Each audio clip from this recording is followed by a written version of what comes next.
আসসালামু আলাইকুম, সবাই কেমন আছেন? আশা করি সবাই ভালো আছেন। তো আজকে আবারও আপনাদের মাঝে ফিরে এলাম আরও একটি নতুন লোগো টিউটোরিয়াল নিয়ে।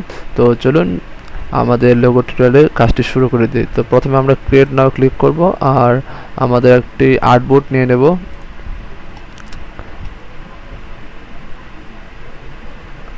আমাদের আর্টবোর্ড নেওয়া শেষ হলে আমরা এট ফার্স্ট চলে যাব হচ্ছে আমাদের টুল বক্সে, আর এখান থেকে আমরা ইলিশ টুল নেব।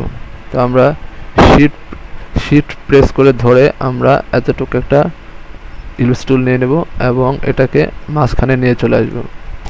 এরপর হচ্ছে এটাকে আমরা সম্পূর্ণ রেড কালার করে দেব।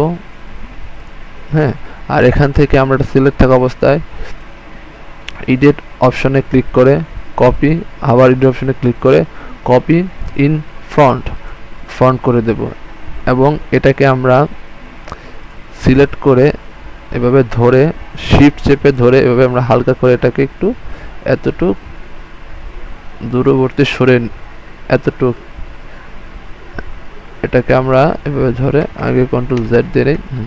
এটাকে আমরা ছোট করব আগে। হ্যাঁ, এতটুক ছোট করে শিফট প্রেস করে এভাবে ধরে এতটুক আমরা দূরে সরিয়ে নেব।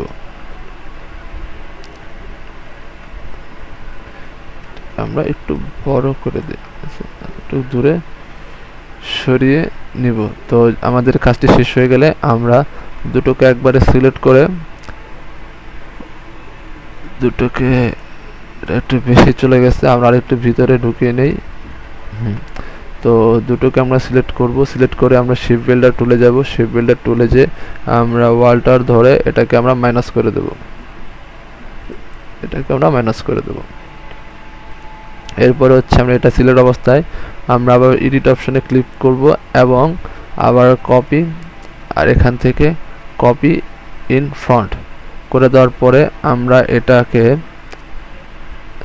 180 ডিগ্রি অ্যারাউন্ড এভাবে ঘুরিয়ে দেব। শিফট প্রেস করে 80 ডিগ্রি ঘুরিয়ে দেব এবং এটাকে আমাদের সাইড অ্যারো কি চেপে ধরে আমরা এটাকে এইভাবে নিয়ে চলে আসবো এবং এটাকে আমরা রেশ অনুযায়ী ছোট করে দেব। ছোট করে জাস্ট এটার ভিতরে এভাবে প্রেস করে দেব আর এটাকে আমরা একটু হালকা বড় করে দেব আর এবং এটাকে একটু বড় করে দেব এবং এভাবে ভিতরে ঢুকিয়ে দেব।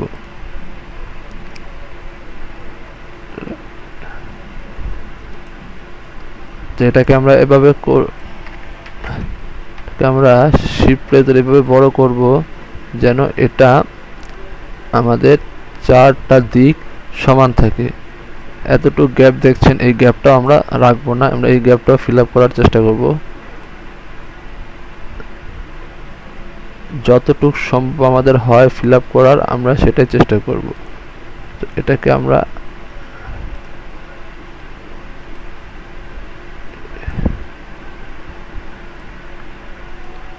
হ্যাঁ আমাদের হয়েছে। তো আমরা এটাকে একটা অন্য ভেরিয়েন্টের কালার দিয়ে দেব।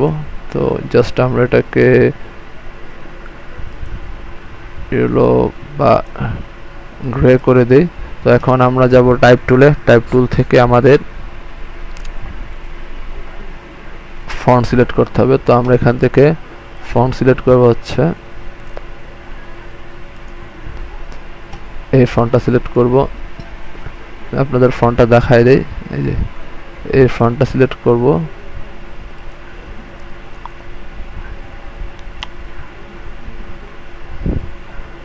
এই যে আমরা এই ফন্টটা সিলেক্ট করব এবং এই ফন্টটা সিলেক্ট করার পরে আমরা এখানে যাব যে এস আর দুটো লিখবো, লেখার পরে আমরা এটাকে এখানে নিয়ে আসব। আমাদের রেশ অনুযায়ী আমরা এটাকে বড় করব। বড় করার পরে সো আমাদের লেখার কাজ শেষ। তো আমরা এটাকে আনগ্রুপ করে আর ক্রিয়েট আউটলাইন করে নিয়েছি। তো আমরা এখন এটাকে একটা কালার প্রোভাইড করব। তো এটাকে আমরা হচ্ছে রেড কালার, এটাকে আমরা রেড কালার দেই এবং হচ্ছে এটাকে আমরা আপনার ধরেন ড্রপ কালার থেকে আমরা এই কালারটাই দেই। তো এখন এটাতে হওয়ার পরে, এটা হয়ে যাওয়ার পরে আমরা একটু জুম করে নিই। আমরা একটু জুম করে নেব এবং হালকা একটু এই সাইডে নিয়ে চলে আসি। জুম করে নেওয়ার পর আমরা আর একটু হালকা জুম করে নেই। এখান থেকে একটা রেক্ট্যাঙ্গেল টুল নেব এবং এই কর্নার থেকে ক্লিক করে এখানে নিয়ে আসব।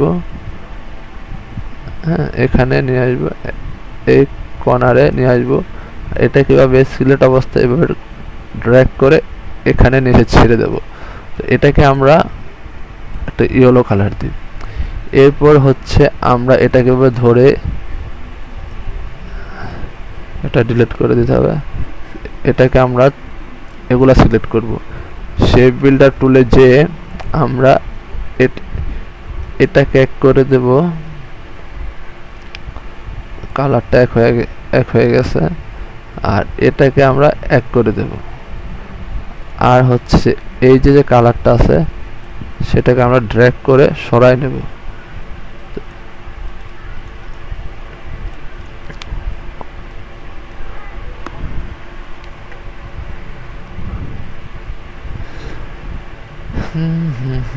এটা একটা কালো অবস্থা চলে আসছে। এটাকে একটা আমাদের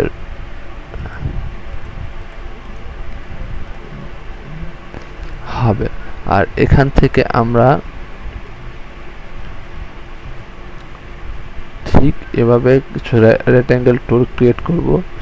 ক্রিয়েট করে এগুলাকে আমরা একটু রোটেট করে দেব, অল্প পরিমাণে এটাকে রোটেট করে দেব।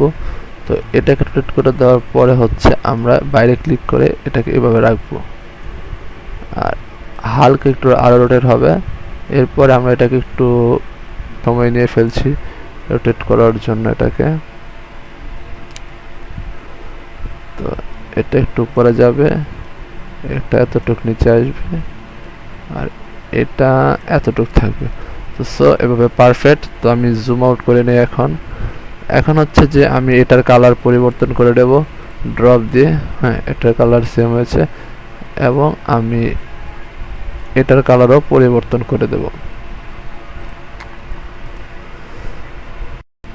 তো ফাইনালি আমাদের লোগো কাজ কমপ্লিট।